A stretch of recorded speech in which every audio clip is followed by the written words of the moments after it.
Outside of the Echo Chamber, the official I Dream of Indie Games podcast is brought to you by you, the gamer. If you'd like to join our mission to support indie visibility, head over to patreon.com/idreamofindiegames and bring a voice to the voiceless ones in gaming.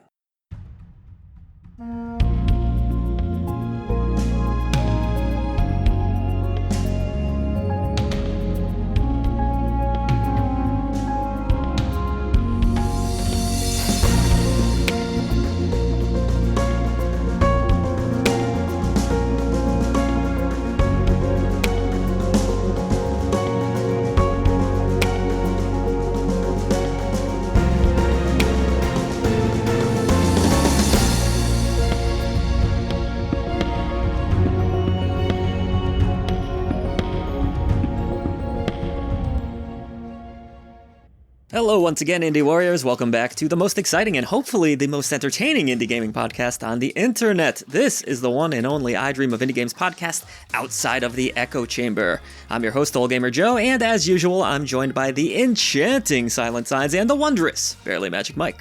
We're here to celebrate the indie gaming scene, paying tribute to its developers and publishers with daily reviews, gameplay impressions, sneak peeks of upcoming releases, top 10 videos, and of course, this wonderful show outside of the Echo Chamber. So, we extend thanks to everyone who supports independent content. If you're as passionate about indie games as we are, you can help keep the dream alive by visiting patreon.com/idreamofindiegames. By joining us, you'll gain entry to the coolest indie gaming club on Discord, receive early access to ad-free shows like upcoming indies, and this podcast 3 days early. Additionally, Patreon supporters receive a shout-out in every video we create, regardless of the tier. And most importantly, what is it, SilentSigns? You'll be supporting indie visibility. That's right. In today's episode, as per our usual antics, we'll explore some indie gaming news stories, talk about some of the games we've been playing recently, present our question of the day for myself, SilentSigns, Mike, and all of you, and engage in our weekly debate on if there are too many roguelike games. Remember, you can listen to this podcast on Spotify through our YouTube channel in the podcast section and on YouTube Music. So how has everyone been this week? I just recently saw a Valentine's movie, well, the day after Valentine's Day, called Heart Eyes. That was kind of the excitement my weekend. Otherwise, it was just really a lot of paying bills, which is not so exciting. That's not true. We went to a nice Valentine's Day dinner. That's true. We did have Valentine's Day dinner. But Heart Eyes, a little bit of a throwback horror movie, thriller, slasher, if you will. I enjoyed it quite a bit. I don't think it was exceptionally amazing or anything, but it didn't need to be. What did you think, SilentSigns? It was stupid. I had fun. All right, fair enough. Looks fun. Mike, did you see it? I didn't. I was going to see it yesterday, and then the timing just didn't work out with the, I'm going to say, quote-unquote storm, because it didn't really end up being very much, but probably could have gone. But it looks interesting. I would give it a go if I can find some time this week to go. Yeah, we had the same thing going on here. We had an incoming snowstorm, and I think we left the theater at the very beginning of the snowstorm and then got snowed in the rest of the night. So I would say pretty much the movie was exactly what I expected, and nothing more, nothing less. But the effects are quite good, I have to say. There's some pretty cool kills in it, and that's really why you go to these things, right? For the violence and the silliness of it all. Yeah, and very goofy. If a slasher movie meets expectations, that's like very good for a slasher movie these days, Exactly. in my opinion. I was surprised critics seem to be liking the movie as well, because typically horror movies don't rate well with critics, but this one's got like an 80 I saw on Rotten Tomatoes, so That's pretty impressive. that seemed a little high from where I was standing, but yeah, pretty impressive. Have you ever seen The Town That Dreaded Sundown? That just came into my mind as like a there's I think there's like an old version and a remake, but it's like a small town slasher that is also actually really good. But I feel like modern slasher movies that are actually good are not a dime a dozen. They're kind of rare. I've not seen that, but I think I live in that town.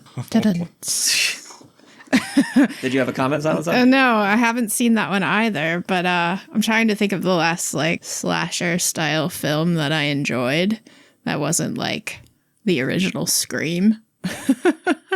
Does Happy Death Day count? I like that one. That was quite a bit. Oh, was that the one that was like one. the Groundhog's Day, right? Yeah. Where the days kept repeating, like the Bill Murray movie? I don't know if that counts as a slasher film, but I feel like I would put that in the same category as Hard Eyes, and I probably enjoyed it to the same degree. So When do you think we really started getting all these different categories for horror, where it's like slasher now and thriller? Well, People love to categorize things, right? I've noticed. Isn't that what we do? Aren't we going to talk about a category of things later in this video? That is true. SilentSigns. That's exactly what we'll be doing. So yeah, people love their categories, don't they? Yes. Yeah, and I love them too because it tells me whether I will like a horror movie or not really be very interested. Like when did art house horror become a thing? Because that got me very Love on board. it. Same. The earliest memories I have of that are like going back to high school, movies like Black Swan and stuff like that. Oh yeah, Black Swan was so good. Black Swan was, when did that come out? I don't even know.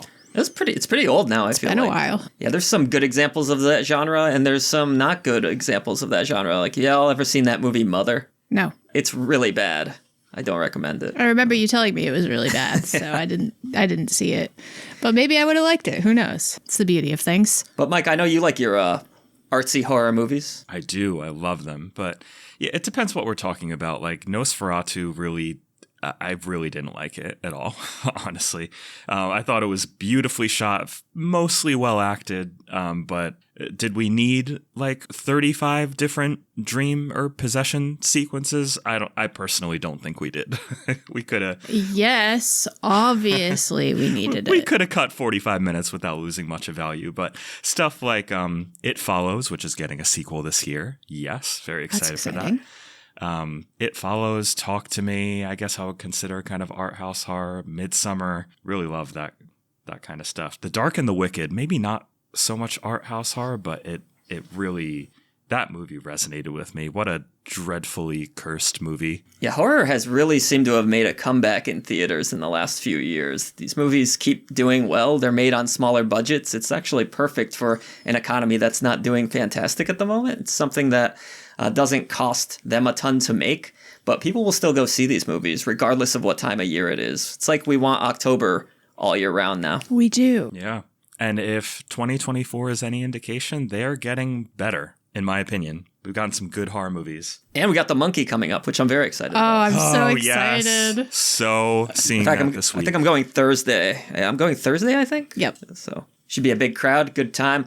I've seen the trailer multiple times now, and it's just kind of disappointing because it shows some pretty cool stuff that I would have. I have a feeling they're not letting on to anything. Yeah, well, that's kind of what the marketing was with Longlegs, right? Where it wasn't exactly what it was marketed to be. So. I finally saw my first trailer of that. Okay, I swear this is going to be an indie gaming podcast, I swear. But I finally saw my first trailer of that movie with Elijah Wood in it, and I will watch anything that Elijah Wood is in just because I love him so much.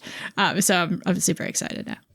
Wait, which Elijah Wood? Which one is that? The Monkey. He's in it. Yeah. I didn't actually even know that. I know. He's in must it. not have seen a trailer. Oh, wow. Interesting. Okay, cool. I mean, I was going to see it anyway, but I love how Elijah Wood is just in sort of like smaller weird stuff now. He's in whatever he wants to be. I feel like Elijah Wood went the Daniel Radcliffe route where he just does things because he wants to now. Yeah, it's like, well, he made his money, kind of thing. He's done it's his major thing, and now he's just doing whatever he wants, and I think that's beautiful. I love that. I respect that so hard. There was a movie on Netflix. Okay, last thing. There was a movie on Netflix. It was called like I Don't Want to Live in This World Anymore or something like that. Did you see that one? Mm-hmm. That sounds vaguely familiar. It was him and some actress who was excellent, so I feel really bad I don't remember her name, but I don't think I've ever seen her in anything else. Or maybe, I don't know. But it is so good. Way better than you would imagine. And he was great in it. Robert Pattinson too, actually. I love that guy. He's one of my favorites. Yeah, he's great. Anyway. He goes from those big budget movies to those art house. Anyway. Small indies, so. Yeah. Indie games. Right, yes. Indie games. This is actually a new section of the show. This was BarelyMagicMike's idea, so if y'all don't like it, blame him. Okay, but yes, we're going to be talking about what we've been playing throughout the week. Now, for me, this is a little tricky because 90% of the time I'm playing games for the channel, and those videos are already live for you all to enjoy on the channel. But I did try to dabble in something outside of my usual review schedule this week. But on the channel, I did play a little bit of Metal Suits. We had the sponsored video, SilentSigns, that's live right now. Kind of a 2D action game. You get these different suits as you progress through it. It almost reminded me a little bit of a mix of Mega Man and Metal Slug. Yeah, I could definitely see that. And it's actually a pretty fun little game. I enjoyed doing the sponsorship quite a bit. It was entertaining. So be sure to watch that video if you've yet to see it. A little aside on that, I'm so glad that someone else commented it, because when I first saw you post the name of this video, I thought it was Metal Sluts. And I'm so sorry. I'm so sorry. Did someone comment that? Someone else commented the same thing, and I'm like, okay, now I don't feel so bad. Wait, they said that it was Metal Sluts? That they read it as Metal Sluts? Yeah. Wow, that's hilarious. I didn't see that comment. And I'm not dyslexic, but I don't know. My eyes saw that and I was like, what kind of game is this? I don't know if like YouTube flagged the comment, because sometimes these don't come through for me. But that's hilarious. At least I wasn't alone. The other game I played, Recall Empty Wishes. I think you saw me playing a little bit of this. I did. SilentSigns. So I gave my thoughts in the full review. What did you think based off what you saw? Kind of agree with me, or? Very generic. Was my primary takeaway. It looked like it had some cool ideas that had already been done really well. So unless it was going to do something exceptional to stand out, it wasn't going to. Exactly. And pretty much my thoughts, but you can see the full review for more on that. It's a 2D psychological horror title. For those of you interested and you desperately need one in your collection, well, you have that option. Don't take my word for it. Maybe you'll like it. Who knows? All of our reviews are just opinions at the end of the day, right? Absolutely. We have plenty of commenters where they're like, the fuck you talking about? This game's awesome, bro. Up your ass. None of them on Guns of Death Fury. Noodle delivery, I hope. I feel like it had some defenders. I'm very few and far between, but I do feel like it existed. Like the one person who thought it was a brilliant game and commentary on like. I think that was just a that guy. it I think that was a wasn't. guy that reviewed it. No, I don't it think was. That was a comment. It was. Yeah, But I think there were they're some out comments there. defending it, I think, yeah. I've never seen a video that didn't get them, except for, what's that? Wings for Hire. Sky Oceans. Nobody defended that game because it was so bad. Another review I did, Guns of Fury, which actually was a really, really fun game. I know this isn't your usual genre, Mike, but SilentSigns, you dabble with Metroidvania. Yeah. You obviously enjoyed Ender Magnolia recently. I love the Ender games. Giving that a golden genie lamp of approval, which means Mike will have to play it because, side note, his challenge this year is to play every golden genie lamp game that we play. Yeah, so I will have to play that for sure. You won't regret it, I feel like. But like Guns of Fury kind of flirted with Golden Genie Lamp territory. It's a 90s arcade run and gun style game that fuses Metroidvania elements together with it. So those two genres don't sound like they should necessarily coexist in perfect harmony. And it's not perfect here, but they did a really good job with it. And I love the Neo Geo style 90s graphics that this game has. So it was a lot of fun. I greatly enjoyed it. I think I settled on a silver for that one. Pretty popular review over there on the channel. A lot of people are picking this game up. SilentSigns, do you have any thoughts, or did you see anything of Guns of Fury? I like the style of it. I thought it looked like a really great tribute to that like classic era. Yeah, this is from the developer of Goblin Sword. I don't know if you ever played that game on Switch. I do remember that. But that was also a really, really fun game. Yes, that makes sense because it's kind of like the action that I was expecting. Though much to my shame, and this is a problem I know you have too, Mike, with Metroidvanias, I did find myself wandering at one point, and I actually had to email the developer and be like, what do I do now? And then he was gracious enough to circle an area on the map for me. To show me this little detail that I missed, which was pretty annoying. So stuff like that kind of kept it from golden territory. But don't worry. By the time you're playing it, there will be walkthroughs yes, on YouTube. It'll be a lot easier for public. Yeah, you know, that would probably make Metroidvanias more palatable for me. I think for review, it becomes really difficult. But yeah, for like Ender Magnolia, for example, if I get lost, I can look it up. There are probably tons of walkthroughs out there now. People love making walkthroughs. I cherish these people. Here's the thing with Metroidvania, and I love the genre, but you get to a point where the map, it's like, okay, here's these little grayed off boxes that I haven't yet explored yet. I'm going to go there. I'm going to check there. Nothing. I hit a dead wall. I'm going to go to this one. Dead wall, dead wall, dead wall. What am I missing? That's kind of where. Exactly. Or, I can't access this area yet because I don't have this ability and I don't know how to get this ability because I don't know where to go next. And yeah. And I say that as someone who really enjoys the genre. But yeah. Yeah, I get it. It is something they need to work on and figure out a little bit more. But outside of that, the game that I played that wasn't for the channel, I just actually tried this for like 30 minutes this morning, so don't take this as like a full review or anything, but Rift of the Necrodancer. I know Mike was telling me to check this out. I know SilentSigns, you're a big fan of rhythm games. I really want to try this. This game has a great, great art style to start out. Saturday morning cartoon look to it. I've not played a lot of the Necrodancer games. Have either of you? Mm-mm. I bounced off of Crypt of the Necrodancer. I thought it was a great game, but even as a big fan of rhythm games, I was like, man, this is hard. It was really, really hard. I thought little too much. That's kind of where I'm at with Rift of the Necrodancer. So for those of you that don't know, this is kind of almost like a play on Guitar Hero where you have notes scrolling towards the screen, but instead of notes, it's monsters in this game, and they have different patterns. They'll come at you from different angles, they'll slide to the side of the screen, then they'll quickly shift into the middle, and it is really messing with my brain because the way the grid is set up, there's just arrows to press, but you actually, if you're playing on a controller, have to mix in buttons on the right side too, and sometimes push them at the same time, and it is really throwing me off with its difficulty so far, despite the fact that this game opens with like 3 pretty lengthy tutorials. So I'm not going to say I don't like this game yet because I haven't played enough of it, but I'm definitely a little frustrated with it out of the gate. Mike, I know you're enjoying it more than me. Yeah, and I almost certainly know why. I think I was mentioning to you this morning, I think the tutorialization in Rift of the Necrodancer is not very well done.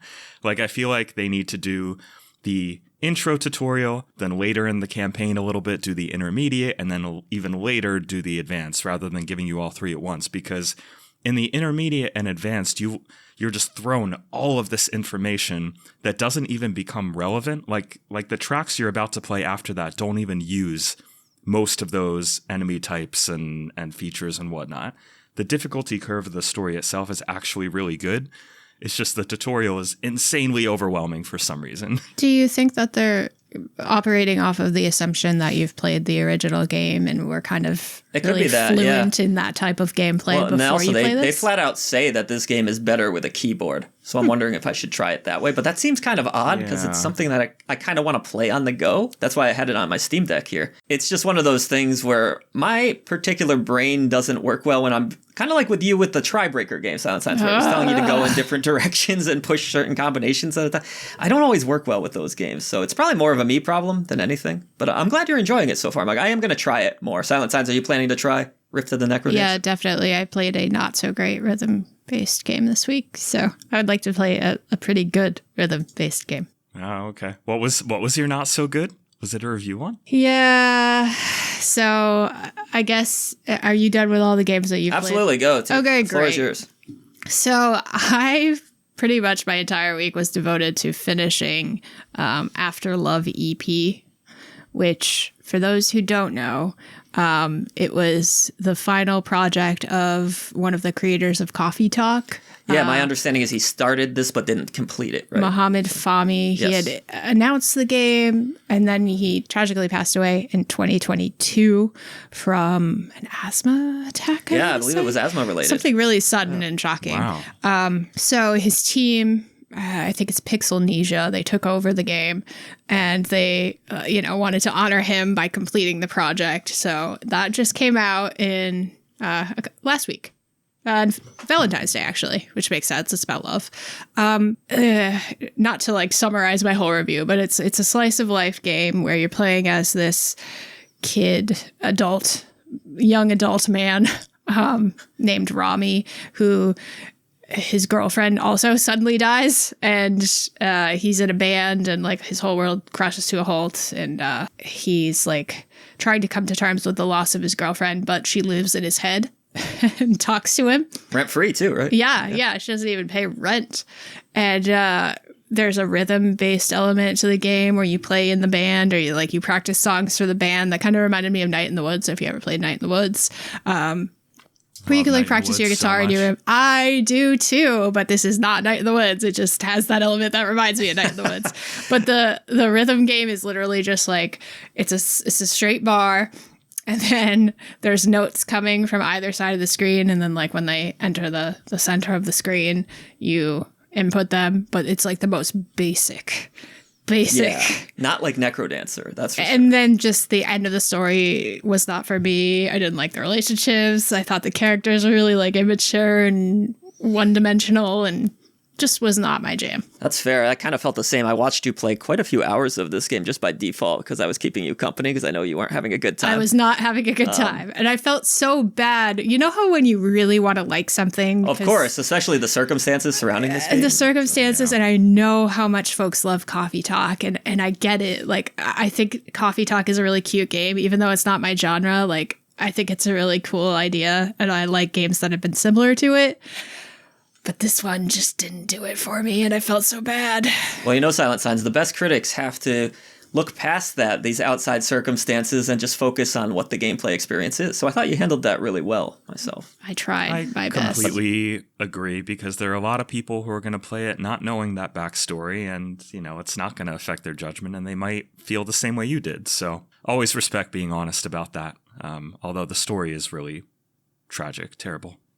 Yeah, it's awful. And, you know, I hope that fans do still try it. You know, if it's, I don't want to, you know, yuck someone's yum if that's what you're into and you you like this kind of game. Like, by all means, go for it. You know, support the team. They did, you know.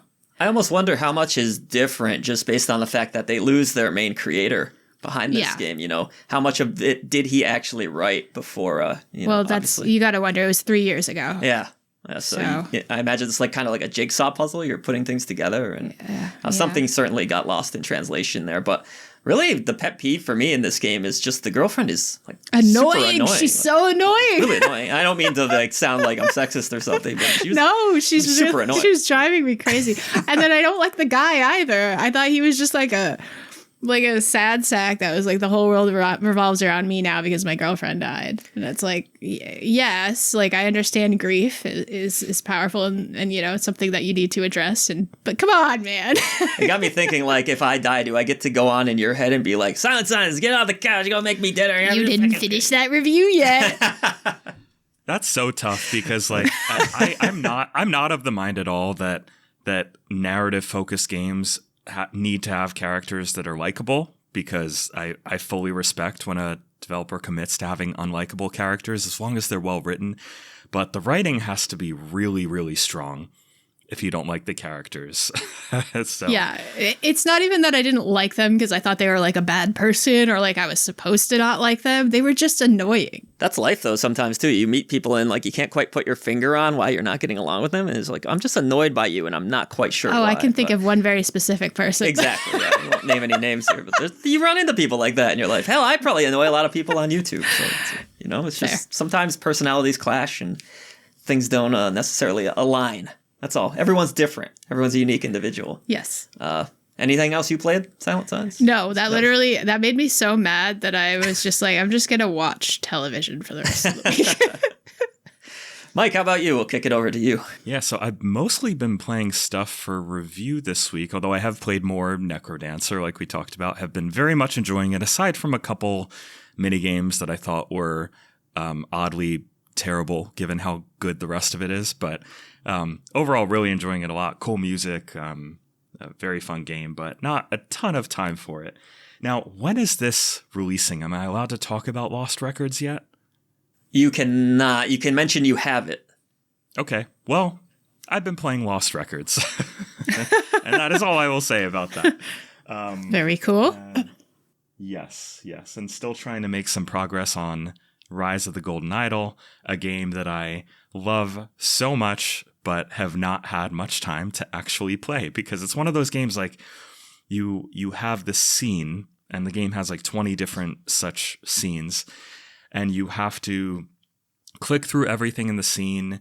You have to determine like what happened, who are the characters, like name all the characters. And usually there are some sort of scene specific things you have to fill out, like this person did this and while this person was doing this and whatever. So, I mean, it's an investigation game and I love it, but it's one of those games where you have to commit. Like you open up and you look at the scene, and if you look at everything and try to analyze a little bit and then stop before you're done, then you might forget some key details before you go back to it like a couple days later. So it's almost like I don't want to start a new scene in it before continuing, but it's such a great game. Golden Idol games, they're fantastic stuff. This section really puts into perspective just how little I get to play games during review season of my own accord. Because I've had Final Fantasy Rebirth that I purchased like a month before it even came out. I got it with the remake. It was like a really good deal. It was $70 for both with the Yuffie DLC. That's been sitting on my hard drive since January 23rd when it launched. And I'm seeing these like articles come out here or there. It's like, hey, we're adding patches and this thing. I'm like thinking to myself, well, I don't get to play it right now. But at the same time, they're making the game better and better. By the time you actually get to play it. By the time I get around to it, I'm like, it'll okay. Be all patched up. I feel a little better about it now. I still was able to support it and it's getting better. And there's some actual really cool mods coming out as well. which is exciting. But yeah, we don't get to play a lot of video games outside of reviews, do we? No. Mike, have you stopped driving? Oh, yes. Yes, I have. I did play a couple runs after completing it, and I will say, to the game's credit, maybe it was just some patches, but I encountered no bugs. Good. Did you see the developer's explanation for that? He did leave a comment. It was quite really? an interesting. Yeah, it was quite an interesting take. He was basically saying that, unfortunately, a lot of press got the earlier build while the guy was bug fixing. So Wow. that build remained live for reviewers while he was in the process of bug fixing. And then when the final version uploaded, those bug fixes uploaded along with it. That explains all the patches that were coming out as you were playing. So he had a pretty lengthy, interesting explanation if you want to check that out. Oh, yeah, I definitely will. So that's good to know. Ultimately, I think the Silver Genie was appropriate for it. I think it was a really great game. I think as I played a few runs after reviewing it, they started to blend into one another a little bit. They started to feel a little less unique. So I don't think it's a game that most people will play for dozens upon dozens of hours. But while it stays sort of unique and interesting, there's nothing quite like it. I find that bugs don't necessarily change my overall opinion on what the score should be at the end of the day, unless it's like game-breaking, nasty stuff that just completely destroys the whole experience. This seemed like pretty minor stuff you were running into. Crash anyway. House? Yeah, exactly. Something like that. Something where the game just doesn't work. Crash House. Yeah. Let's get into a few indie game news stories that I pulled, kicking it off with Infinity Nikki. Infold Games has confirmed that Infinity Nikki, their cozy open-world adventure, will be making its way to Steam as part of the studio's ongoing effort to improve the game's accessibility and better engage with its community. The Infold Games team is happy to confirm that Infinity Nikki is now live on Steam with a future release date to be announced. Since its initial launch on December 5th of last year, Infinity Nikki has captivated players worldwide and reached over 20 million downloads. With its Steam debut, even more players will be able to immerse themselves into the visually stunning Mirrorland, where the game's cozy charm and open-world adventure come to life in vibrant detail. For Infold Games, this marks a meaningful step forward in bringing Infinity Nikki to a wider audience, while providing players with a more connected experience across platforms. So this is great that more people are going to be able to enjoy this game. Apparently, this game is noteworthy, SilentSigns, for being one of the most expensive games if you actually want to buy everything in it. Okay, so I see people talk about this game everywhere. Really? No I actually, idea. believe it or not, haven't heard that much about it. I have no idea what it is actually. still. It looks so weird. It really does. Kind of like this weird open world thing, but apparently a lot of money can be sunk into it. And obviously 20 million downloads.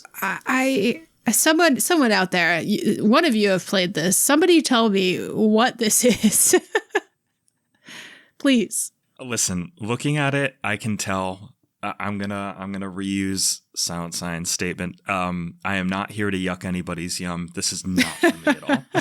I would never play this. Apparently you're in the minority with 20 million downloads. Yeah, no, I get it. I get that. It might not be fair. I am uniquely biased against free-to-play games. I do not play them. I do not like their most of their monetization structures. I feel like a lot of them do kind of give you this sort of like FOMO feeling, or like, kind of pressure you into spending money on stuff. And I get it. They need to make money, but I want to play games that are just not trying to get me to spend anything extra. Just I do agree with you there. philosophically speaking. I'm right there with you. I don't enjoy the free to play model. Call me old, but I like the old way of just, I paid for it, now give me the damn game, and we're good. Right, and if I want to expand upon what I've purchased, I will do so. And if I don't, I'm not going to. I don't want it to detract from how good I can get at the game or how competitive I can be at the game, though. No, yeah, I'm definitely not against like DLC add-ons, for example. Like Uden Chronicle, we talked about, I think it was last week. They're adding more to that game, but I really loved the main game. I got like 60 hours out of it. So more of that for me is an awesome thing. I'm happy to pony up. Now I was a backer, so I get that. Yeah. Rub it in for the second time. But I'm just saying, when you really, really enjoyed an experience and you get more of that for an additional cost, I don't really have an issue with that at all. Yeah. All right, next, from Night Dive Studios, a big announcement. System Shock 2, 25th anniversary.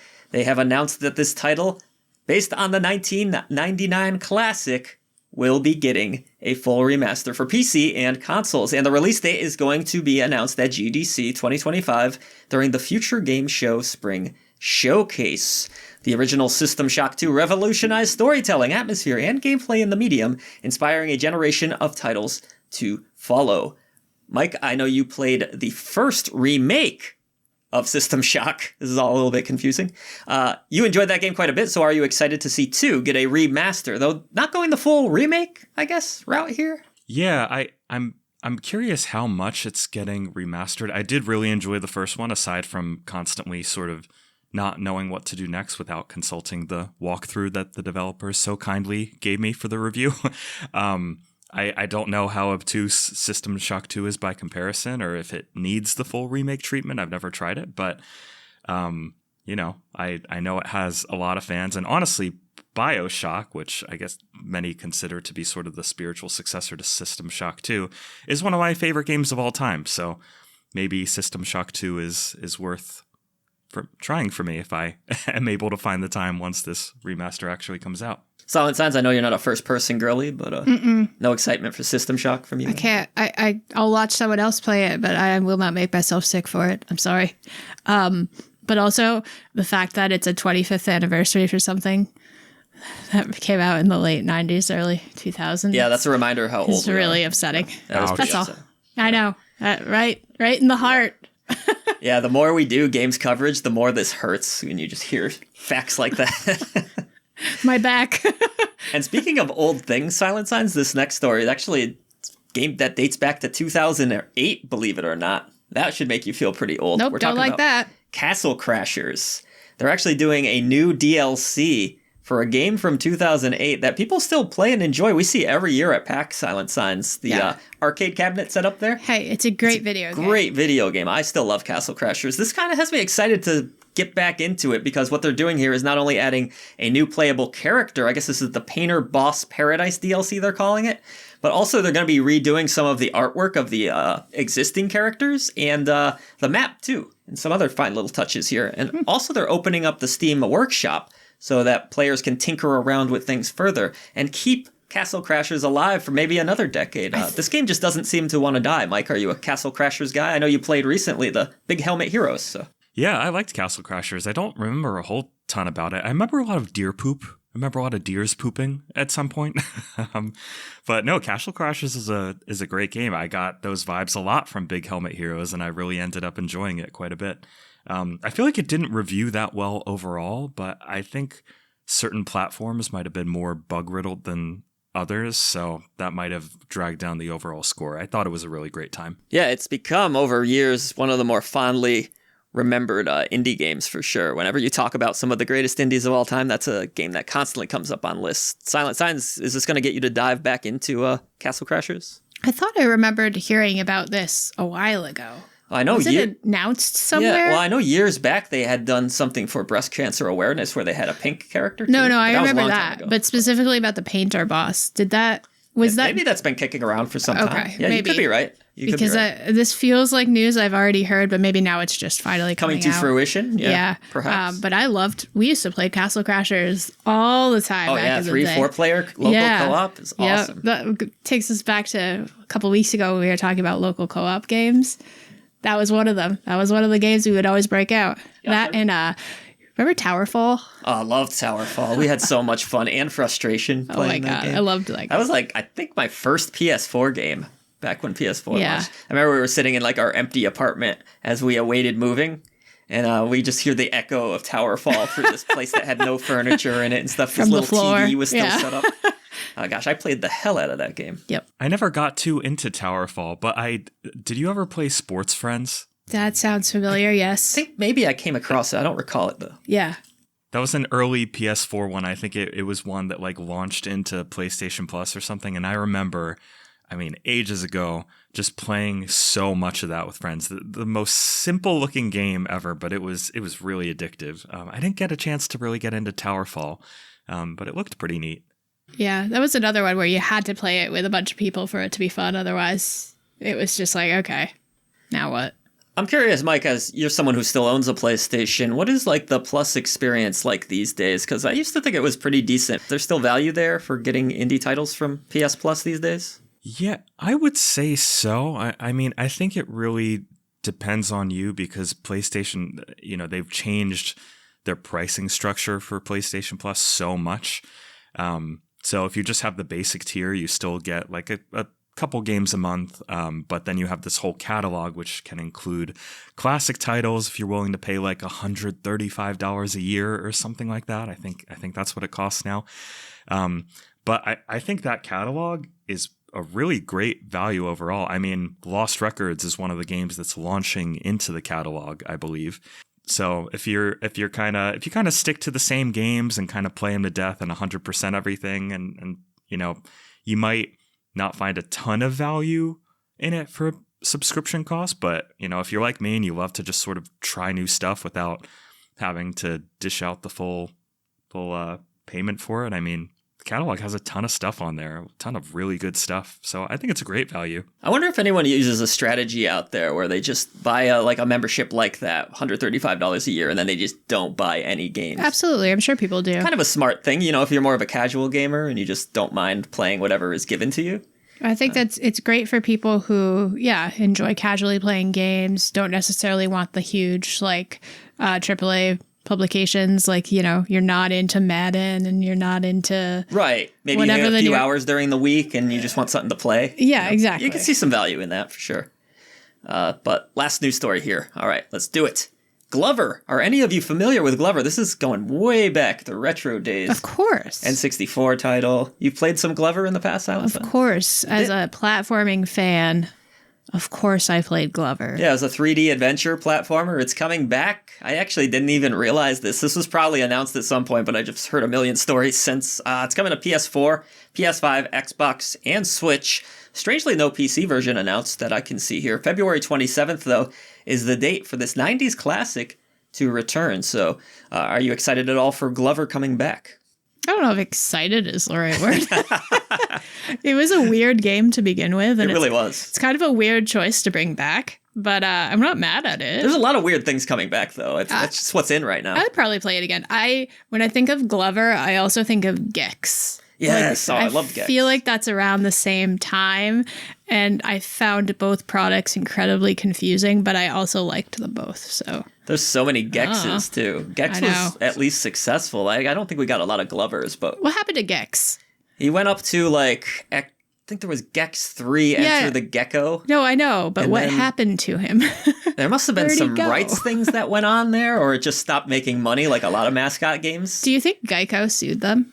Or something? They're like, that's our mascot. Possibility. But remember, Gex was very heavily tied to the 3DO back in the day, too. So he was eventually ported over to PlayStation and other platforms. I know. We're talking about Glover, but I don't know. That just jogged a memory in my brain. And now I'm wondering if Geico sued Gex. I feel like there is room for Gex to come back now, too. Like the smart-ass, wisecracking Gecko. Just kind of like they're bringing Croc back. I don't know if you heard that. I did. Oh, really? Yeah, which is not a great game if you go back and play it. Yeah. They're not really concerned about whether games are great or not before bringing them back these days. Actually, you mentioned Glover for Steam, so I actually kind of wonder what version they're porting because they did release Glover for Steam in 2022. Oh, did it come out? Okay, that's probably why it's not listed here. And the Steam reviews are not good. They say the port was really rough.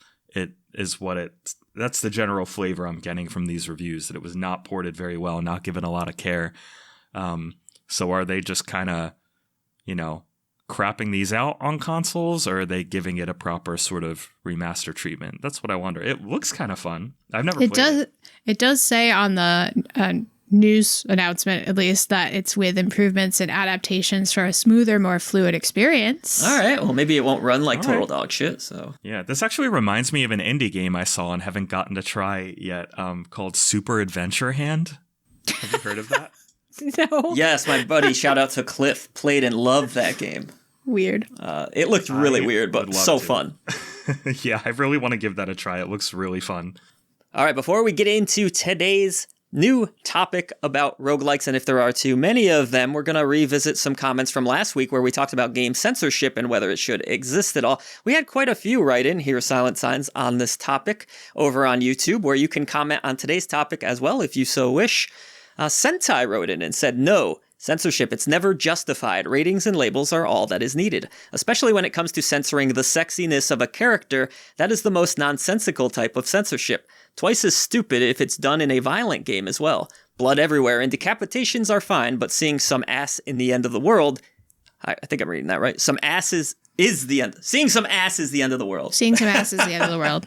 There's the title of our podcast. I think that's kind of what my sentiment was on the last podcast, too. It's like, well, if you're going to rip off heads and then whatever else, then we should be able to see the boobs and the butts. But thank you for writing in, Sentai. Did you have any thoughts on that, SilentSigns? I think that just basically summarized what we said. I as long as games are rated, properly, and understandably, and there are warnings to folks like parents and people that would be concerned about that type of content, or even not just parents, people who are just generally sensitive to certain types of content. As long as things are properly labeled, that I think we are good. NY Yanks also wrote in. I'm guessing that's a Yankees fan. What gives it away? There's a bunch of digits after his name, but I'm not going to read all those.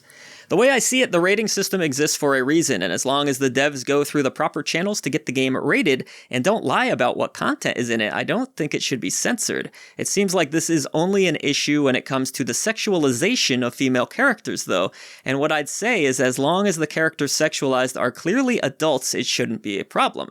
It's always funny to me when a game has monsters or zombies, characters shooting fire out of their hands, I think they meant, but people draw the line at a hot female character with big boobs in a bikini. Mike, any thoughts on New York Yanks' take there? I agree. Listen, I don't give a single crap about hot chicks in a bikini. I'm very gay, but we're gonna say it again. I am not here to yuck anybody's yum. If you love that, I hope you play as much of it as your gaming time can handle. Lion Champ also wrote in SilentSigns. This is in response to your comments about Rachel Foster. So maybe you'll have a bit of a rebuttal here. That is a game that always gets comments. Always.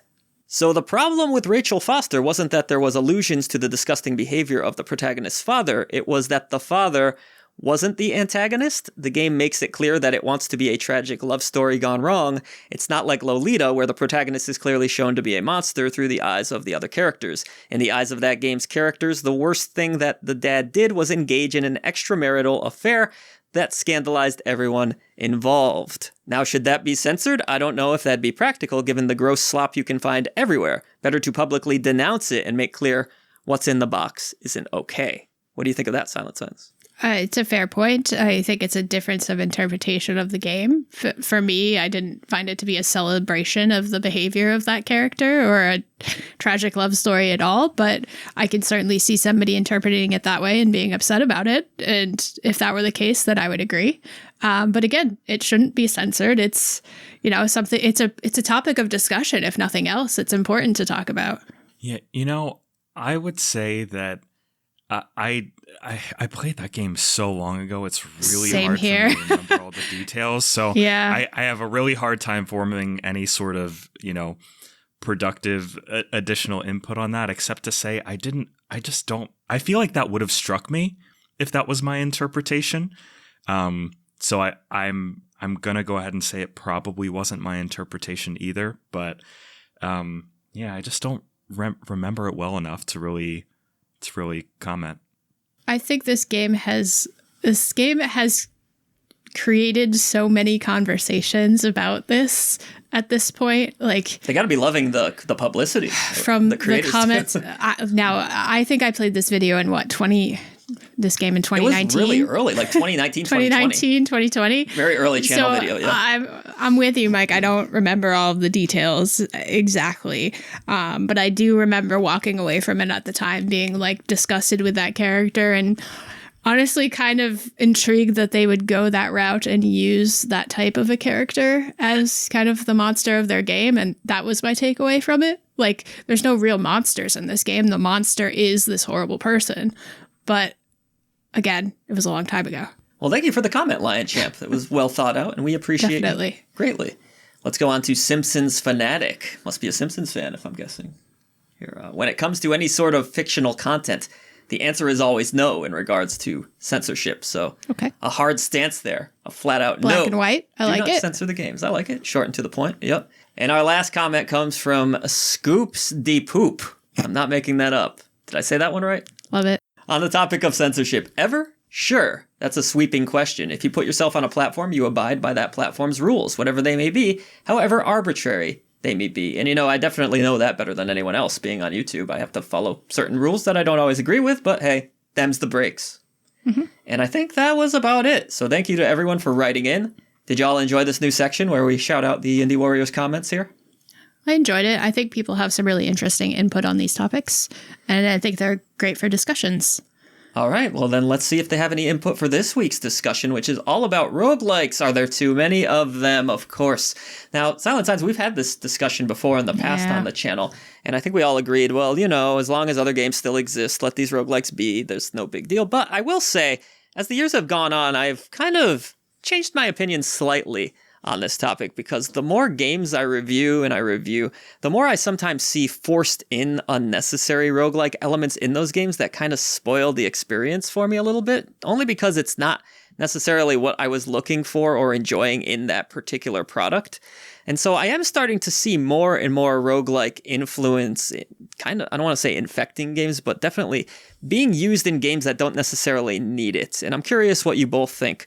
Are there too many roguelike games now, or are there too many roguelike elements being forced into games that perhaps didn't need them? I'll start with Mike. I'm going to say yes, but not because there can be too many games for a particular genre. I don't think that's the case. It's more around what you're talking about, where I feel like the roguelike structure is being used more as a convenient way to extend playtime in a game rather than to justify itself as a conscious design decision. I feel like I played a few games last year that were really egregious examples of this. Like, you played one with me, MythForce. Oh yeah, MythForce. Yeah, roguelike. MythForce should not have been roguelike. That game was so repetitive. The roguelike features were so bland, so basic. It really seemed like it was just that way in order to make it cheaper to develop. That was what I got out of it. And same with Goblin Stone, a game that, was totally competent, but could easily win an award for game most likely to put you to sleep. My God, I was so bored during that. Also, should have just been a semi-linear RPG. Did not need to be a roguelike at all. So I don't think there are too many roguelikes in the sense that developers should stop exploring that genre. I think they definitely should. But if you're going to make a roguelike, there are certain things that have to be in place. Like, there has to be a decent amount of run variety. There doesn't have to be meta progression. I guess some people would rather like the player's own skill be the progression, but I prefer some amount of meta progression, or else I find it too frustrating. There need to be kind of interesting synergies, like reasons to make you want to keep replaying the same thing. There are a lot of games that do that so fantastically, and they're really, really popular, but it's no wonder to me that games like MythForce might kind of fall flat for a lot of people. They're just not that good. Yeah, I mean, I hate to agree with what both of you have already said, but I don't mind the concept of roguelikes, and I've certainly enjoyed my fair share of them. Most recently, things like Turnip Boy Robs a Bank, I think, was a really fun one. But there's a couple factors that I think will play into that. One, you have to, for me at least, obviously feel like you're getting better with each run. Otherwise, if I feel like I'm just getting to the same point of a run every single time, I'm not seeing improvement in my skills. I'm not getting stronger. I'm not getting new weapons or like something to show for it. I get very frustrated very quickly. I think that a lot of games are using it to pad the time that it takes to complete a game, and not just doing it because they want players to kind of progress the way that I just said. I think that a lot of games could maybe even just include a mode where you could just progress through the game without all of that for those who don't enjoy the rogue side of things. Maybe that's a good compromise, but sometimes I just think there's just too much of it. Now, am I mad that they're making these games for folks that enjoy them? Absolutely not. I've definitely enjoyed my fair share of roguelikes, but every game, it is getting to be a little bit too much. I agree, and I like your suggestion there. Some games have actually done this where they'll just have a separate roguelike mode. Have like a linear progression mode and then a roguelike mode if that's the type of style of gameplay that you enjoy. Yeah, fair enough. But what do you all think? Let us know in the comments below. Are there too many roguelikes? Are elements being shoehorned into games where they don't need to be? We'd love to hear your thoughts, and of course we'll read them on the next episode of Outside of the Echo Chamber. But for now, I think we've babbled on long enough, Silent Signs, so... We got to talk about what's on the channel this week? This week, yes. What we can talk about is, of course, upcoming indies. Top secret. 7 upcoming indies. And then Mike obviously mentioned it's Lost Records, right? Lost Records week. It's Lost Records. That review will be going live. We can't talk about any of the game content, but we can say that we have it. And another surprise retro review on the channel. And by retro, I mean a remaster of sorts. A remake or a remaster? What's old is new again. So stay tuned to iDream Video Games. Thanks for listening here on Spotify, YouTube, or wherever you listen. We appreciate you greatly, and voice to the voiceless.